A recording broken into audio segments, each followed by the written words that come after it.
6 na taon na ang nakalipas, si Adrian, isang 30 anyos na engineer, ay nasa isang sitwasyon kung saan kailangan niyang pumili sa pagitan ng kanyang pamilya at career at ng kanyang 3 taon kasintahan na si Laika. Isang magandang oportunidad ang dumating sa kanya. Isang trabaho sa Dubai na may malaking sahod na makakatulong sa kanyang pamilya na makaahon sa hirap. Ngunit ang desisyon na ito ay may kapalit na sakit. Hindi ko yata kaya ang LDR, Adrian, malungkot na sabi ni Laika habang nakaupo sila sa kanilang paboritong parke. Ang simoy ng hangin ay tila nakikisimpatya sa bigat ng kanilang pag-uusap. Ang bawat salita niya ay tila patak ng ulan sa tuyot na lupa ng puso ni Adrian. Mahirap at baka sa huli, masaktan lang tayo, natatakot ako, Adrian. Pero para sa pamilya ko ito, Laika. Para sa kinabukasan natin, paliwanag ni Adrian habang mahigpit na hawak ang mga kamay ni Laika na tila sinusubukang ikabit ang kanilang mga kapalaran. Ang kanyang mga mata ay nagmamakaawa, puno ng pangarap para sa isang kinabukasang kasama siya. Saglit lang ito, mag-iipon lang ako. Pangako, babalik ako agad at bubuo tayo ng sarili nating pamilya. Naaalala pa ni Adrian ang bawat detalye ng araw na iyon. Ang kulay ng langit, ang amoy ng sariwang damo at ang huling yakap na tila naglalambing at nagpapaalam ng sabay. Ang bawat sandali ay nakaukit sa kanyang isip, isang paalala ng pagmamahal na kanyang isasakripisyo. Sa huli, pinili ni Adrian ang kanyang pamilya at ang pangarap na mag-abroad. Isang huling yakap, isang huling halik na puno ng pangako. Mahal na mahal kita, Adrian. Bulong ni Laika, ang luha ay umaagos sa kanyang pisngi. Mas mahal kita, Laika. Hintayin mo ako. Sagot ni Adrian, ang kanyang tinig ay nanginginig. Ang huling tingin ni Adrian sa papalayo niyang kasintahan ay nag-iwan ng sakit sa kanyang puso. Sa unang mga buwan sa Dubai, patuloy pa rin ang kanilang komunikasyon. Araw-araw silang nag-uusap sa video call at pinipilit nilang panatilihing buhay ang kanilang relasyon. Ngunit unti-unti naramdaman ni Adrian ang pagbabago. Naging madalang na ang mga tawag ni Laika at naging maikli na ang kanilang mga usapan. Ang dating mahahabang kwentuhan ay napalitan ng kumusta ka at okay lang ako. Ang dating matatamis na mahal kita ay naging mailap. Isang gabi, habang nag-iisa si Adrian sa kanyang apartment sa Dubai, naghihintay ng tawag ni Laika na hindi nangyari. Nakita niya ang isang post ni Laika sa social media. Larawan niya na masayang nakikipagtawanan sa kanyang mga kaibigan sa isang beach na pinangarap nilang puntahan ng magkasama. Isang kurot sa puso ang naramdaman niya.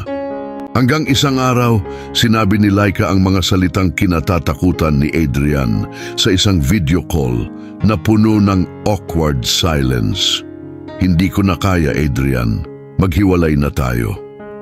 Ang mga salitang ito ay tila kidlat na tumama sa kanyang mundo. Nag-iwan ng gumuho na pundasyon. Laika, bakit? Nagbago ba ang lahat sa loob lamang ng isang buwan? Hindi ba pwede nating pag-usapan to? Pakiusap ni Adrian, ang kanyang tinig ay halos hindi na marinig dahil sa pigil na hikpi. Adrian, pakiusap, wag na nating pahirapan ang sarili natin. Alam mong hindi madali ito para sa akin. Sagot ni Laika, ang kanyang mga mata ay umiiwas. May iba na akong nakilala. Sa puntong iyon, parang may sumaksak sa puso ni Adrian. Ang mundo niya ay gumuho. Kahit anong pakiusap niya, buo na ang desisyon ni Laika. Ang huling mensahe niya, sana maintindihan mo, Adrian. Kahit na sila'y hiwalay na, patuloy pa rin niyang sinusubaybayan si Laika sa social media. Nakikita niya ang mga post nito sa mga bagong lugar na pinupuntahan, sa trabaho at sa mga kaibigan niya. Tila ba masaya na ito? At hindi nagtagal, nakahanap na rin ito ng bagong kasintahan. Sa huli, ikinasal ito at nagkaroon ng sariling pamilya. Ang bawat post ni Laika ay tila isang patalim na tumutusok sa puso ni Adrian. Sobrang sakit na dumudurog sa kanyang sarili. Gabi-gabi, tinititigan niya ang lumang larawan ni Laika sa kanyang wallet habang ang mga luha ay tahimik na dumadaloy. Sandali lang, kaibigan. Bago natin ituloy ang kwento, gusto naming malaman saan ka nanonood ngayon. I-comment mo sa ibaba. At kung bago ka pa lang dito, huwag kalimutang i-like, mag-subscribe at i-click ang notification bell para lagi kang updated sa mga bagong kwento ng inspirasyon. Sige, balik na tayo sa kwento. 4 na taon ang lumipas, pero ako ito hindi man lang na-appreciate ng pamilya ko, sabi ni Adrian sa kanyang sarili. Si Adrian ay patuloy na nagtatrabaho sa Dubai. Nagpapadala siya ng malaking halaga sa kanyang pamilya buwan-buwan. Pinag-aral niya ang kanyang mga kapatid, ngunit isa-isang tumigil ang mga ito.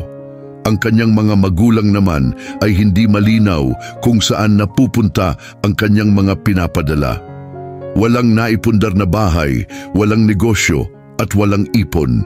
Isang gabi, habang kausap niya ang kanyang ina sa telepono, hindi niya napigilang magtanong. Ang bawat salita ay puno ng pag-asa na sana ay may magandang balita. Nay, kamusta na po ang ipon natin?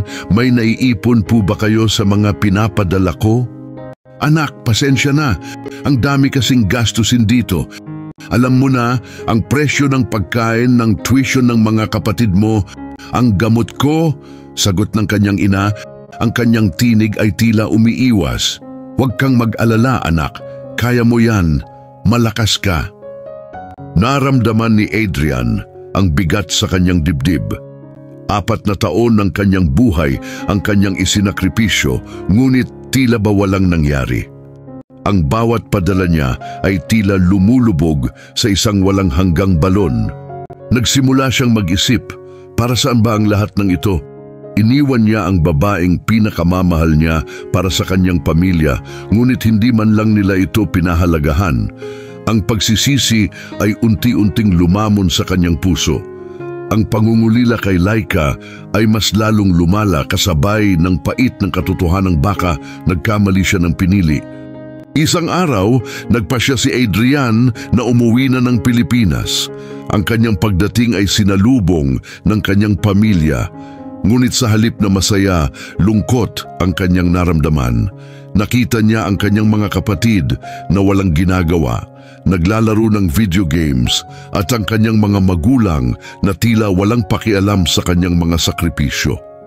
Isang malaking gulo ang bahay at ang bawat sulok ay tila sumisigaw ng kapabayaan. Sa loob ng ilang linggo, sinubukan niyang ayusin ang kanyang pamilya. Kinausap niya ang kanyang mga kapatid at binigyan ng puhunan para magsimula ng maliit na negosyo. Pinayuhan niya ang kanyang mga magulang na maging responsable sa pera, ngunit lahat ng kanyang pagsisikap ay tila walang saysay. Ang kanyang kapatid ay ginamit lamang ang puhunan sa sugal at ang kanyang mga magulang ay patuloy sa kanilang dating gawi. Ang pakiramdam ng pagkabigo ay bumalot sa kanya, mas matindi pa sa sakit ng pagkawala ni Laika. Isang hapon, habang naglalakad sa parke kung saan sila madalas magkita ni Laika, isang pamilyar na boses ang kanyang narinig. Adrian. Napalingon si Adrian at nakita niya si Laika kasama ang kanyang asawa na isang matangkad at matipunong lalaki at isang maliit na batang babae na kamukhang-kamukha ni Laika. Ngumiti si Laika, isang ngiti na puno ng alaala at ng pait ng nakaraan. Laika, kamusta ka na? Tanong ni Adrian habang pinipigilan ang kanyang emosyon. Ang kanyang puso ay kumirot sa sakit at panghihinayang. Nag-usap sila ng sandali. Ikinuwento ni Laika ang kanyang masayang pamilya, kung paano siya minahal ng kanyang asawa at kung gaano kasaya ang kanilang anak. Ikinuwento naman ni Adrian ang kanyang mapait na karanasan sa abroad, ang pagkawala ni Laika at ang pagkabigo sa kanyang pamilya. Sa kanilang pag-uusap, naramdaman ni Adrian ang isang bagay na matagal na niyang kinalimutan, ang saya ng presensya ni Laika, kahit pa ang kaligayahang iyon ay hindi na para sa kanya. Ang kanilang mga mata ay nagtagpo at sa sandaling iyon, tila bumalik ang lahat ng alaala. Pagkatapos ng pagkikita nila ni Laika, isang mahalagang desisyon ang ginawa ni Adrian. Nagpasya siyang umalis sa bahay ng kanyang pamilya at simulan ang kanyang sariling buhay.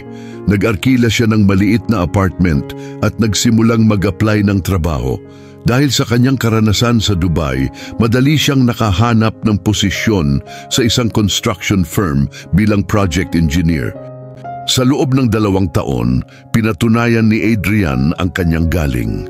Ang construction firm ay lumago at dahil sa kanyang dedikasyon at husay, siya ay naging isa sa mga shareholder.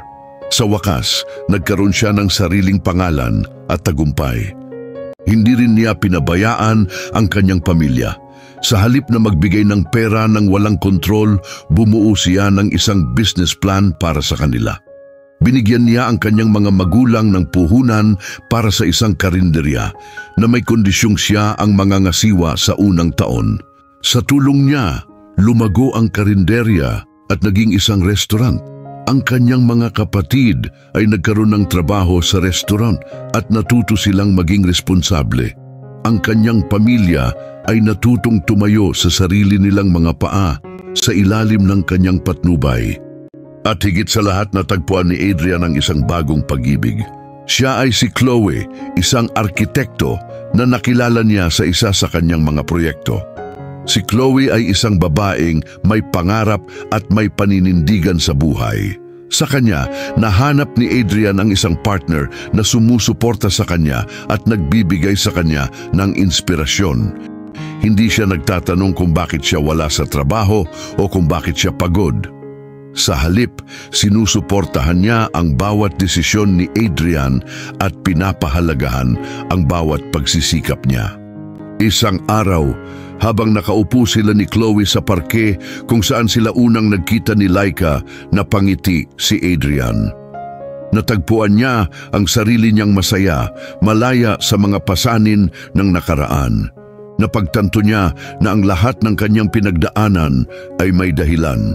Ang sakit, ang pagsisisi at ang mga sakripisyo, lahat ng iyon ay nagturo sa kanya ng mahahalagang aral sa buhay. Salamat sa lahat, Chloe, sabi ni Adrian, habang mahigpit na hawak ang mga kamay ni Chloe na tila nagpapasalamat sa bawat sandali na kasama siya.